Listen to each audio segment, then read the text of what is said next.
Drew, you have been an icon in the city of Dallas and created a strong legacy, not only for you, but for the Dallas Black Dance Theater. So you have a background that I don't think many people know about. So tell me a little bit more about your time in the oil industry. Well, I joined the oil industry as first job out of college with a degree in accounting, and I entered that industry when there were very few females and very few people of color in the mid 70s.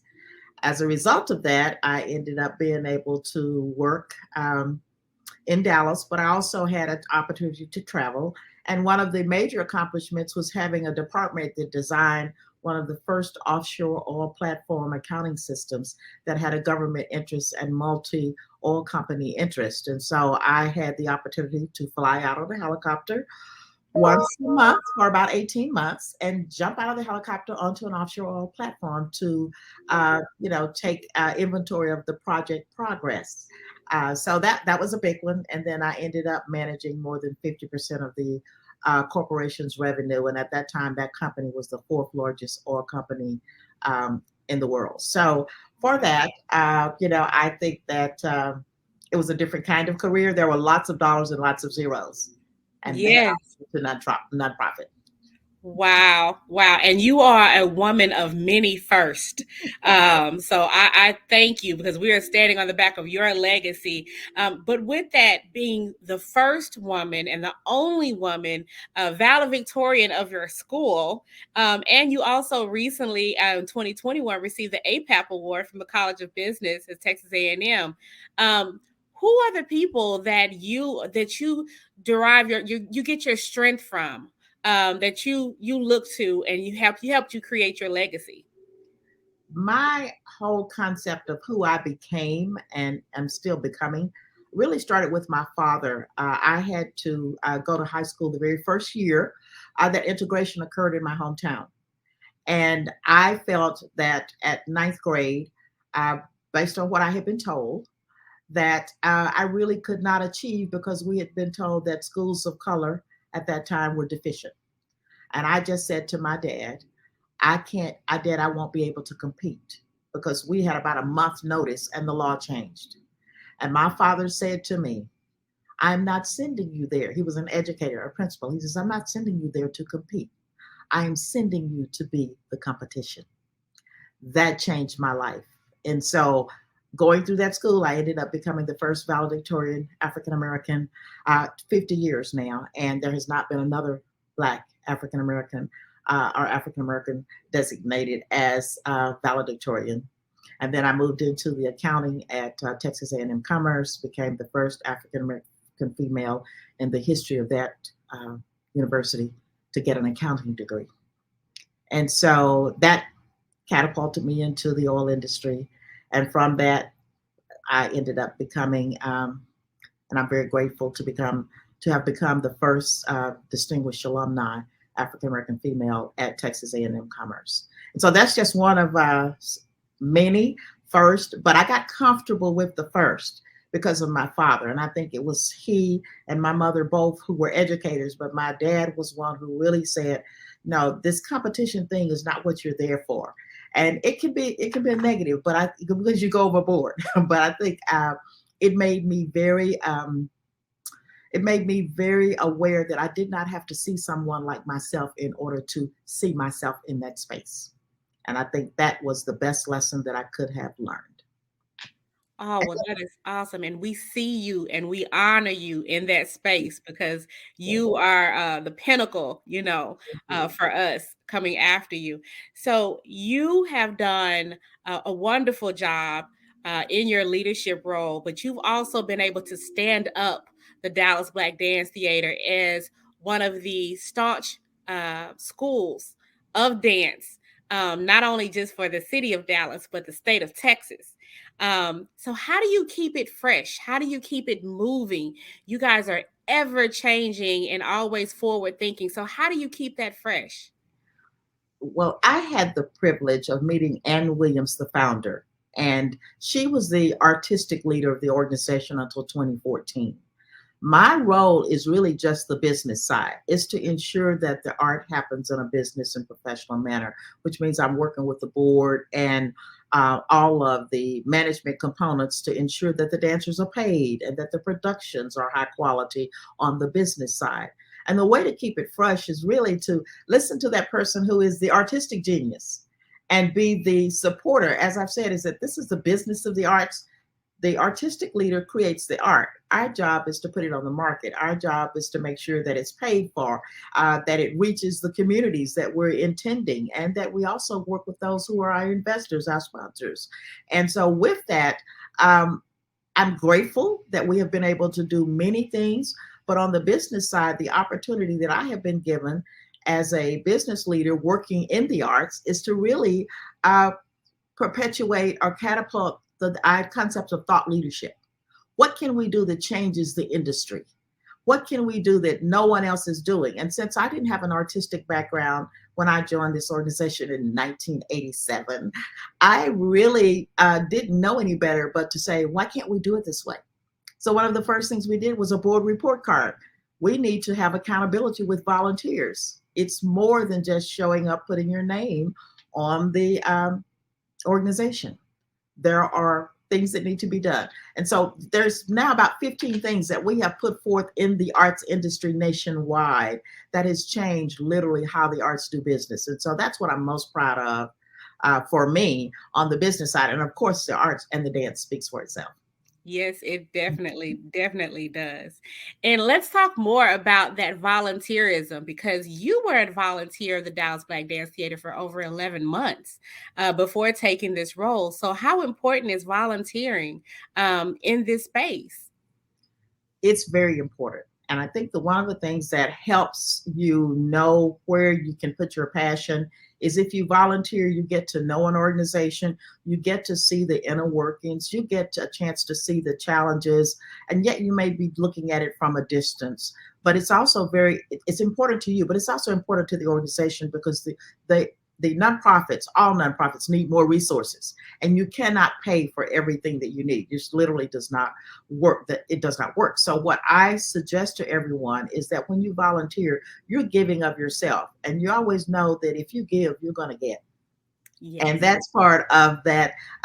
It's unpaid, but you're going to be rewarded. So whether you find your passion at the organization and you decide to do something else, you're not going to lose by volunteering. And certainly every organization benefits when you contribute and put your heart into it. So I encourage everyone to volunteer 11 months for me. And the 11 months really started because I didn't have a choice. The organization had no money and Williams was hurt.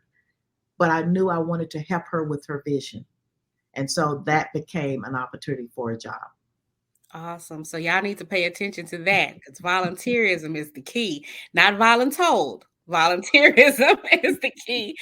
So with the pandemic, how have you been able to pivot through? Because I know that the dance companies and all of those things were mainly in person. So how was DBDT able to pivot through that?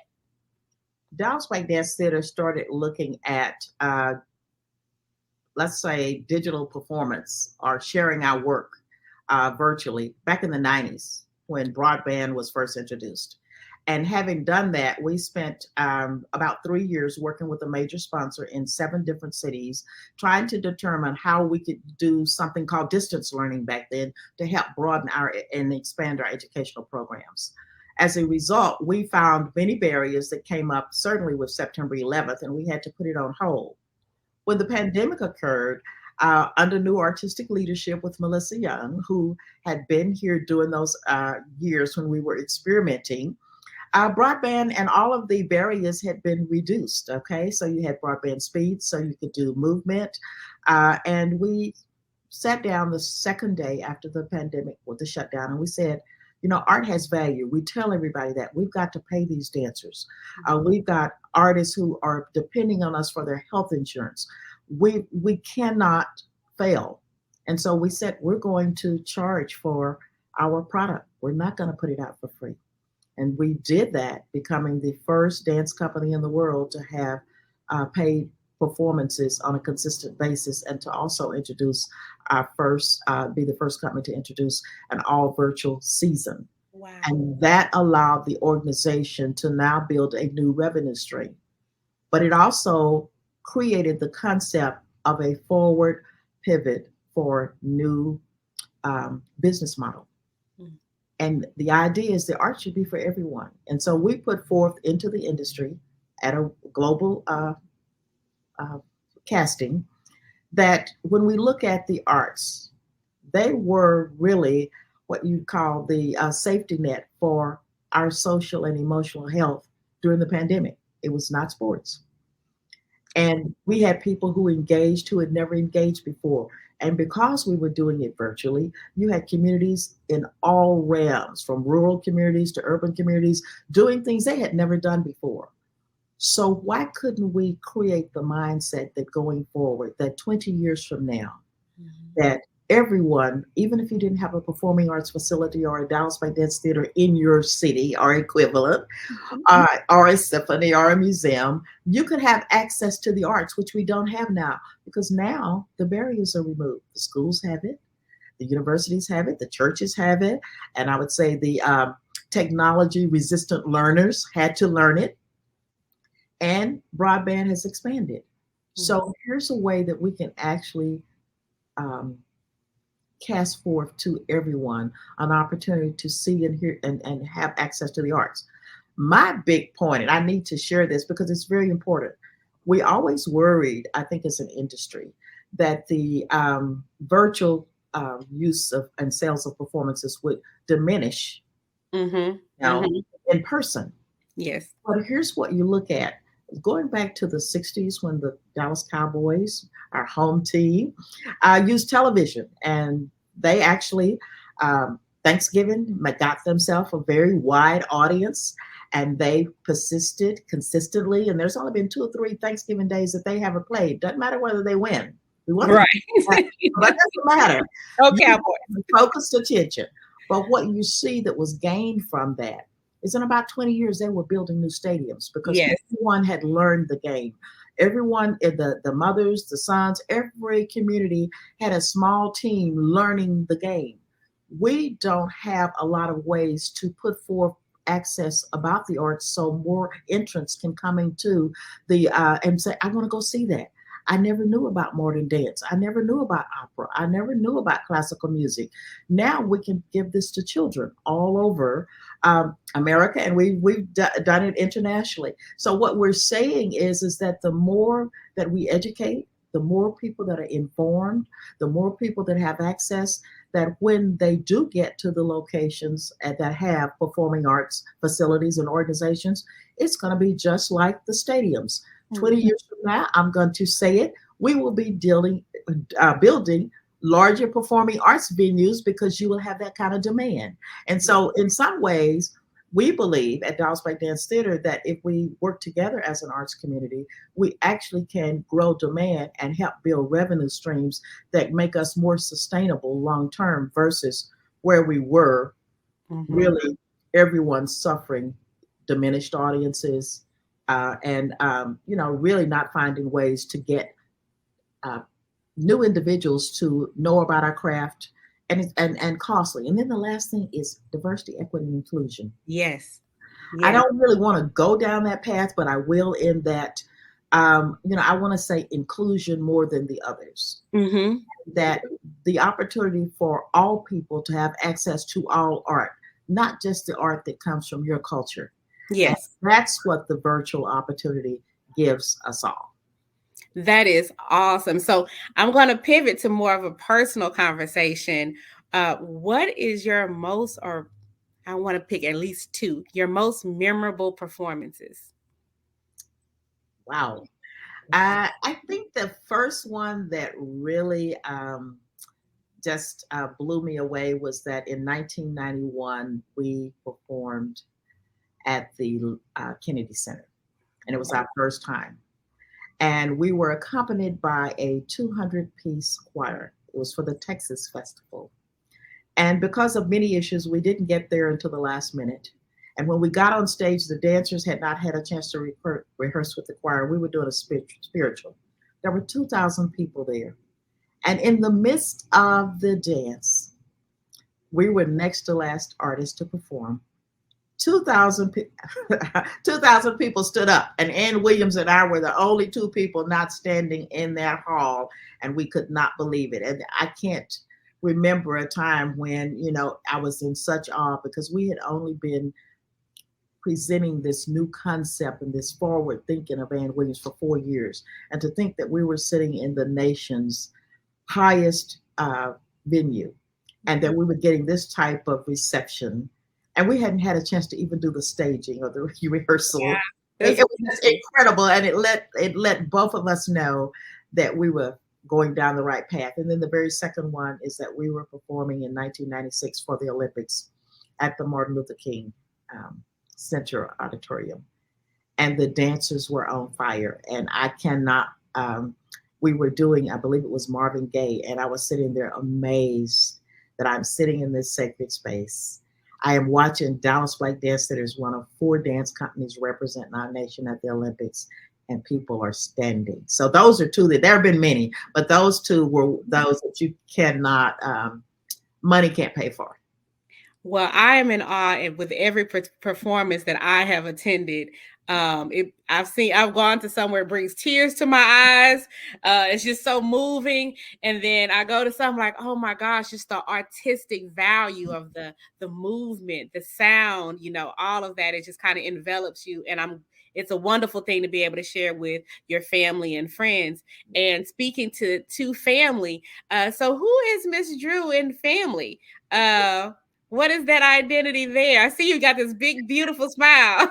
Well, thank you. I am the oldest of five siblings.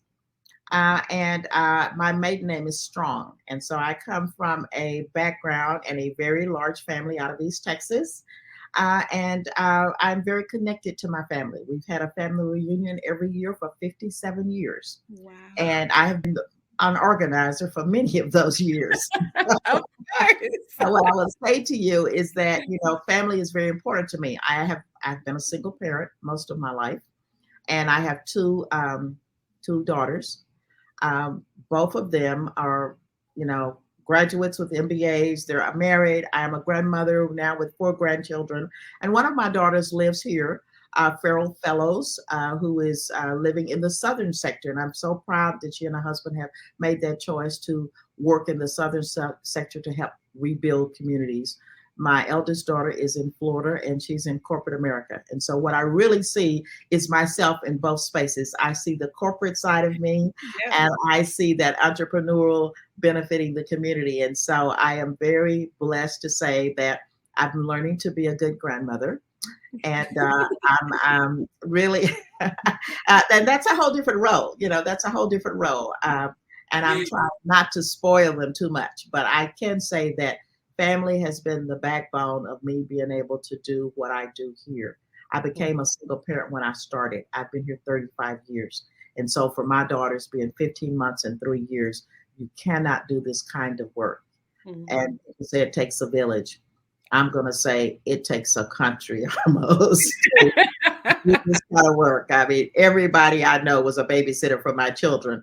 And yet, when I look at the outcome, you understand that even if you had a two-parent family, mm-hmm. you can never do it alone. Yes. It's always about the greater family, not just the village is necessary. Yes. It's necessary.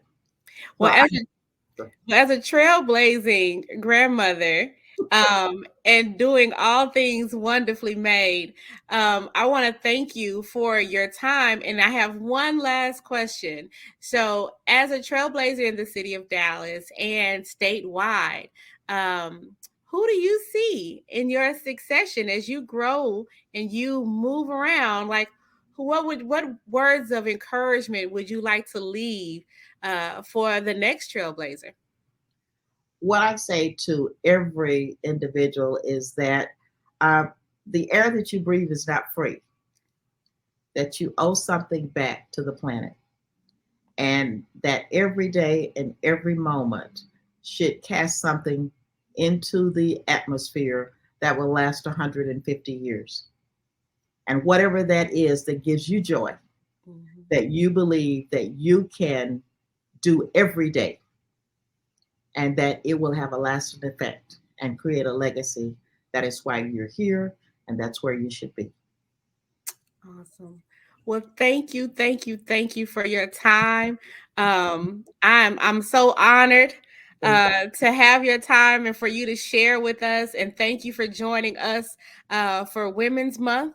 you. And we are here to support you, to honor you, and we thank you again for being Miss Drew, Miss Z Thank you Drew. so much. Thank you. You have a great day. You too. Bye bye. Bye bye.